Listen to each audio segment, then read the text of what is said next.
ఎంత కరడుగట్టిన రాజకీయ నాయకులైనా కూడా వాళ్ళు కూడా మనుషులే కాబట్టి వాళ్ళకు కూడా కొన్ని ఎమోషన్స్, సెంటిమెంట్స్ ఉంటాయి.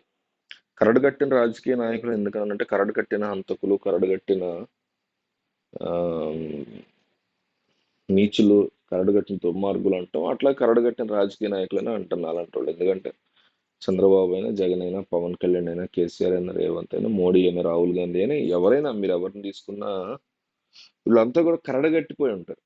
ఎందుకంటే అధికారం అనేటువంటి దాని కోసమే వీళ్ళు బతుకుతారు. మనం సహజంగా మనం డబ్బు కోసం అది ఇది అనుకుంటాం కానీ డబ్బు వాళ్ళకి సెకండరీ.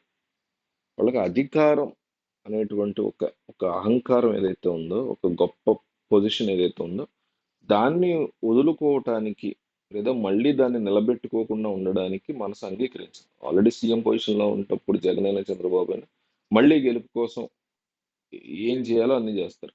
95% పనులు వాళ్ళు గెలుపు కోసమే చేస్తారు. ప్రతిపక్షంలో ఉన్న, అధికారంలో ఉన్న. మిగతా 5% మన కోసం చేస్తారు. అవి కూడా చాలా స్లోగా అప్పుడప్పుడు చేస్తారు. మిగతా 95% వాళ్ళు ఏది చేసినా, మంచి చేసినా, చెడు చేసినా అదే చెప్తున్నా.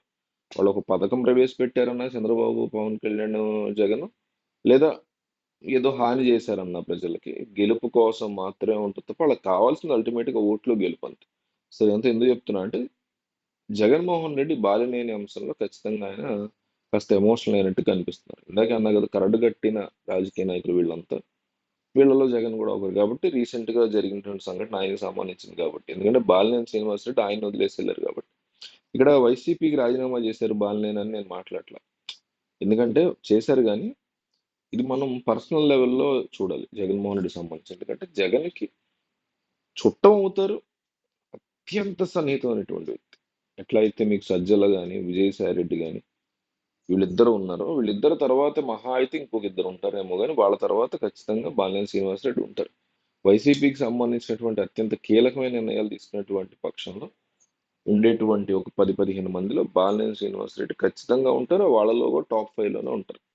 అట్లాంటి వ్యక్తి పార్టీని వదిలి వెళ్ళిపోవడం అనేది జగన్మోహన్ రెడ్డికి తీవ్రమైనటువంటి కలచివేతగా చెప్పుకోవచ్చు. ఆయన్ని ఆపడానికి, ఆయన వెళ్లకుండా ఉండడానికి విశ్వ ప్రయత్నాలు చేశారు. ఆవిడెవరు, చిలకలూరిపేట విడుదల రజనీ వెళ్ళి మాట్లాడారు. ఇంకొకళ్ళు వెళ్ళి మాట్లాడారు.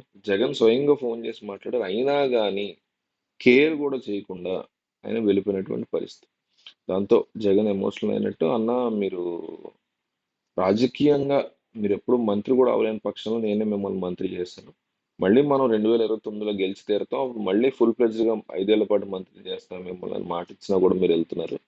సరే ఒకటి మాత్రం అన్న, ఇంకొకసారి మీరు ఒకవేళ భవిష్యత్తులో మన పార్టీ గెలిస్తే ఇంకోసారి మాత్రం వెనక్కి వచ్చి ఆలోచన పెట్టుకోవద్దని జగన్ చాలా స్ట్రాంగ్ గా ఆయనకి చెప్పినట్టుగా తెలుస్తాం.